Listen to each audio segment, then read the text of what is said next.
Hi and hello, it's me, DJSoulbutter. I have returned, and I'm here to do another random musically related top 10.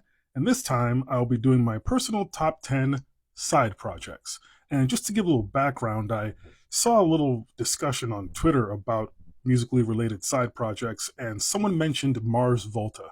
And I hate to be that guy who's like, actually, but Mars Volta was not a side project. I mean, at the drive-in broke up, and a couple guys from that band started Mars Volta. Great band. I love me some Mars Volta, but not a side project. But anyway, I'm going to do this top 10, and before I do, I will rattle off some honorable mentions. So here we go: Temple of the Dog, The Highwaymen, The Breeders, Velvet Revolver, The Raconteurs, Postal Service, Mr. Bungle, Eagles of Death Metal, Stone Sour, Broken Bells, The Last Shadow Puppets. What else we got here? Atoms for Peace, Scars on Broadway. I actually really do love them. Dream Car, Spinneret, and finally The Smile. And if before I actually get into that top 10, I do want to do my top three worst side projects. And that starts off at number 3 with Chris Gaines, that alter ego of Garth Brooks. Big Dumb Face, that was Wes Borland of Limp Bizkit, his side project. That band was crap. And then finally at number 1 for me, Methods of Mayhem. I don't know if anyone remembers that group. That was Tommy Lee, his rap rock album. Yikes, that was pretty bad. But anyway, let's get into this top 10. Here we go. At number 10, we have Them Crooked Vultures. And I remember my reaction when this was announced. I was like, who is starting a band with who? Now, if you've ever seen my video that I did about my favorite record of all time, which is Songs for the Deaf by Queens of the Stone Age, I'm a big Josh Homme guy. And obviously Dave Grohl, legend. And then John Paul Jones of Led Zeppelin. I was just like, holy shit. And then on top of that, the record was badass. I think that album by them was kind of a lost gem in rock and roll. Like, that's a really, really good record that I feel like most people should kind of go back to and relive again. And I wish we could get more, but I highly doubt we'll ever get another record from them. But we'll always have that one moment, that one record. It was really good.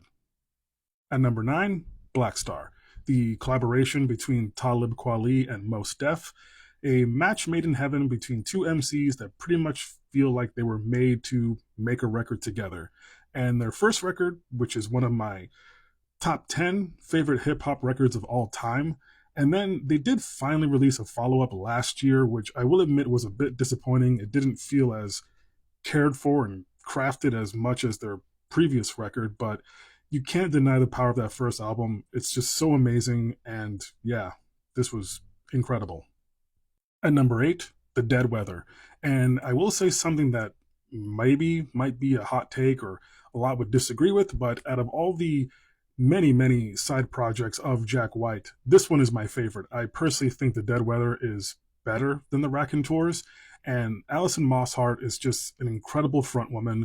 And also, if you've never listened to their second record, Sea of Cowards, go out and listen to that. That is just an incredible blues rock explosion. Seek that out. But they have 3 records, and all 3 are badass. At number 7, Method Man and Redman. And I recently did a retro review on my TikTok for their first record, Blackout. And I also gave a shout out to their other record, Blackout 2, which is also really good. And yeah, this is just another example of 2 MCs that seem destined to make really good music together. And I would argue that them together is just as good, if not better, than the output that they've made on their own. Really great. At number 6, Audioslave. And looking back at this, their first record, I remember thinking, I wonder what Rage Against the Machine would sound like if they simply substituted Chris Cornell at vocals. And that debut record was exactly that. It was awesome. And when you look back at songs like a Stone, I Am the Highway, that were just really beautiful and incredible, and then absolute barn burners like Gasoline and Cochise, it was just really, really awesome. And I remember I saw Audioslave in concert when I was in college, and I remember after the show, I'm walking out and I'm listening to this random guy behind me talk to his friend, and he said that when Chris Cornell was singing, he could see gold foliage forming in the sky in front of his eyes. I buy that. At number 5, I have Gnarls Barkley. And I think people kind of forget how fresh and innovative and unique their debut record, Saint Elsewhere, was. It was really special. And I know the song Crazy is forever a part of our pop culture, but I always felt like they were more than just that one song. And also, shout out to their follow up record, The Odd Couple. People forgot about that record. I remember that record just kind of came and went, but that was really good too. And yeah, they were really cool together. I think CeeLo Green and Danger Mouse were just a perfect marriage. At number 4, the Traveling Wilburys. Definitely the most impressive collection of established artists to ever come together. It's kind of crazy to just wrap your head around the fact that at one point in history, there was a group with Bob Dylan, George Harrison, Tom Petty, Roy Orbison, all in one band, and songs like Handle with Care, End of the Line, Last Night. It was really special, and it's just, again, wild to think that this actually existed. At number 3, Run the Jewels. And I recently did a video of my top 10 favorite rap groups / duos, and they were number 10, so this should come as no surprise. And it's just amazing that I personally care way more about getting more music from Run the Jewels than I do about getting another solo project from Killer Mike or LP. And I feel like most people would agree with me on that. And again, they were amazing. They have 4 records. All 4 are absolute banger, instant classics. And I feel like they're definitely the best hip-hop related side project ever. At number 2, A Perfect Circle. And I remember at the time when this band came out, I thought it was really cool to see a different side of Maynard James Keenan, at least vocally, in a way that we had not really seen yet at that point. And their debut record, Mare de Gnomes, really great record that has aged really, really well. And their follow-up 13th Step, which was not as good as the debut record, but still a really, really good album. And for a band that a lot of people might look as Tool light, is still a pretty damn good thing to be. And at number 1, Gorillaz, an iconic project in my opinion.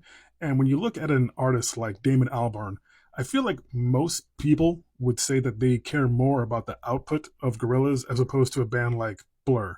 And that's no knock on Blur. Blur, they're legends in their own right.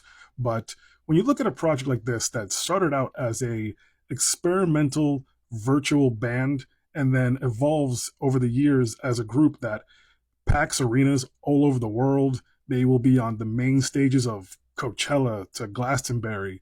That's an amazing, amazing accomplishment. And when you look at their records like their debut, Demon Days, Plastic Beach, to me, those are all essential listens if you love music. And yeah, this was just truly special, and to me, still is. And even their stuff that maybe people think is not as good as earlier work is still pretty damn good. So, yep, that's my top 10. Feel free to share any groups that I may have missed. As always, thank you so much for watching. Peace, love, butter.